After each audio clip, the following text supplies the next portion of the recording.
ఈరోజు మనందరి ప్రీతం నేత వైఎస్ రాజశేఖర రెడ్డి గారి జయంతి కార్యక్రమం, 76 జయంతి కార్యక్రమం విజయవాడ సెంట్రల్ నియోజకవర్గ కార్యక్రమానికి వైఎస్ఆర్ కాంగ్రెస్ పార్టీకి సంబంధించి వివిధ స్థాయిలో ఉన్నటువంటి నాతోటి కార్యకర్తలు, నాయకులు, పెద్దలు అందరూ కూడా హాజరయ్యారు. ఇది రాజశేఖర రెడ్డి గారు అంటే ముఖ్యమంత్రి కాదు, లేకపోతే ఇంకోటి ఏదో కాదు, మనందరికీ కూడా ఒక అభినవ సంబంధం. రాజశేఖర రెడ్డి గారు పాదయాత్ర చేసి ఈ రాష్ట్రంలో ఎవరూ చేయనటువంటి కార్యక్రమం పాదయాత్ర ద్వారా ఈ రాష్ట్రంలో సమస్యలన్నీ కూడా తెలుసుకున్నారు. రాజశేఖర రెడ్డి గారి గురించి చెప్పాల్సి వస్తే రాజశేఖర రెడ్డి గారు అని చెప్పని చెప్తాం. 78లో శాసనసభకు ఎన్నికై 83, 85, 89, 94, 96, 2004, 2009 శాసనసభ, పార్లమెంటు వివిధ స్థాయిలో వివిధ హోదాల్లో ఉండి ఆంధ్రప్రదేశ్ కాంగ్రెస్ కమిటీకి 2 సార్లు అధ్యక్షుడిగా చేసినటువంటి వ్యక్తి. 2 సార్లు ప్రభుత్వాన్ని ప్రభుత్వాన్ని అధికారంలో తీసుకొచ్చినటువంటి వ్యక్తి. ఈ రాష్ట్ర ప్రజలకి సంక్షేమము, అభివృద్ధిని పరిచయం చేసినటువంటి వ్యక్తి. చంద్రబాబు నాయుడు 2 సార్లు రాజశేఖర రెడ్డి గారి చేతిలో ఓటమి పాలైనటువంటి పరిస్థితి మనం చూసాం.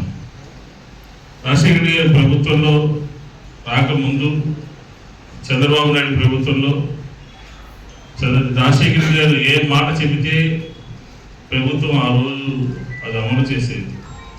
అంటే ఆయన మాటకి ఆంధ్రప్రదేశ్లో, ఉమ్మడి ఆంధ్రప్రదేశ్లో అంతటి విలువ ఉండేది.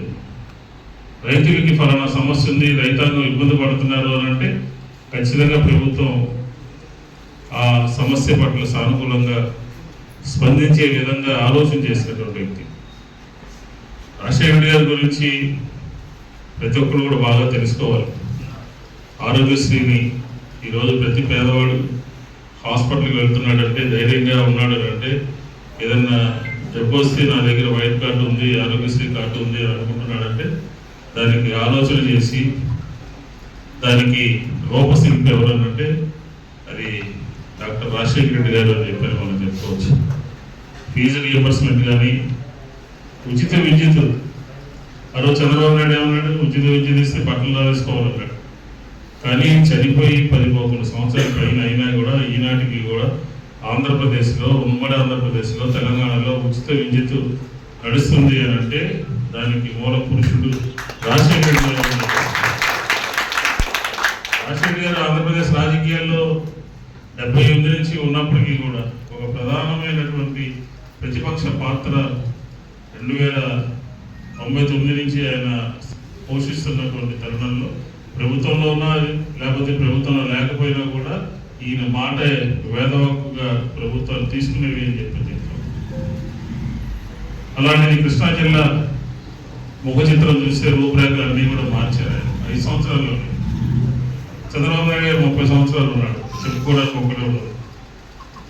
నూజివీడులో 888 వచ్చిన పులిచింతల ప్రాజెక్టు కృష్ణా డెల్టా స్థిరీకరణ కోసం 1000 ఎకరాలు నీళ్లిస్తూ పులిచింతల ప్రాజెక్టు పూర్తి చేసిన, పోలవరాన్ని శంకుస్థాపన చేసిన, కృష్ణా డెల్టా మోడరైజేషన్ తీసుకున్న, అలాగే బందర్లో పోర్టు నిర్మాణం చేపట్టిన, ఇలాగ అనేక కృష్ణా జిల్లాకు సంబంధించినటువంటి, ఉమ్మడి కృష్ణా జిల్లాకు సంబంధించినటువంటి ప్రతి విషయాన్ని కూడా ప్రత్యేకమైనటువంటి శ్రద్ధ తీసుకుని, విజయవాడకి రాజశేఖర గారికి చాలా అవినాభావ సంబంధం ఉంటుంది.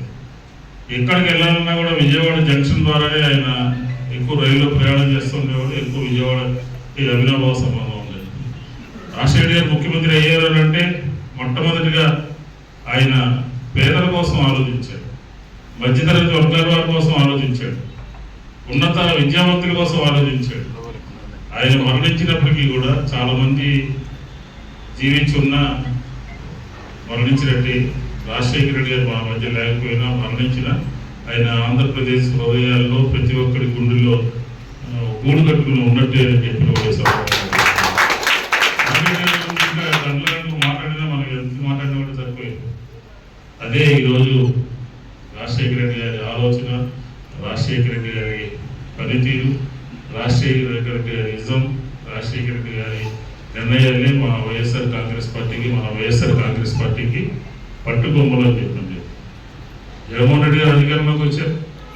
19 నుంచి 24 వరకు అధికారంలో ఉన్నటువంటి రోజుల్లో పరిపాలన ఏ విధంగా సాగింది, ఫీజు రీయింబర్స్మెంట్ కానీ, అమ్మఒడి కానీ, ఉచిత విద్యుత్ కానీ, ఆర్బీకేలు కానీ, సచివాలయ వ్యవస్థ కానీ ప్రజలకి సుపరిపాలన అందించడంలో ఫస్ట్ ఉన్నటువంటి వ్యక్తి ఎవరంటే అది జగన్మోహన్ రెడ్డి గారు అని చెప్పిన సందర్భం. కానీ జగన్మోహన్ రెడ్డి గారికి రాజశేఖర రెడ్డి గారి మీద కూడా ఆ రోజుల్లో దాడి చేసేవాళ్ళు, ఆయన వ్యక్తిత్వాన్ని హననం చేసేవాళ్ళు, దుష్ప్రచారం చేసేవాళ్ళు. కానీ ఆయన తట్టుకుని రెండోసారి ముఖ్యమంత్రి అయ్యారు. జగన్మోహన్ రెడ్డి గారి మీద కూడా అంతే, ప్రతి దాన్ని కూడా దుష్ప్రచారం, ప్రజలకి ఈయనకి ఓటు వేయకూడదు అనే స్థితికి తీసుకొచ్చారు. ల్యాండ్ టైటిలింగ్ యాక్ట్, అధికారంలోకి వస్తే మీ భూములు తీసుకుంటారు, మీ ఇళ్ళు తీసుకుంటారు, ఇలా ఒకటి కాదు అనేక రకాలుగా దుష్ప్రచారం చేసి విజయం సాధించారు. కానీ జగన్మోహన్ రెడ్డి గారు అధికారంలో లేకపోవడం మూలంగా ఈ రాష్ట్రంలో ఉన్నటువంటి పేదలు కానీ, మధ్యతరగతి వర్గాల వాళ్ళు కానీ, లేకపోతే విద్యావంతులు కానీ, చదువుకున్నటువంటి వాళ్ళు కానీ, చదువుకోవాలి అనుకున్నటువంటి వాళ్ళు కానీ, మహిళలు కానీ, రైతులు కానీ అందరూ కూడా ఇబ్బంది పడుతున్నారు.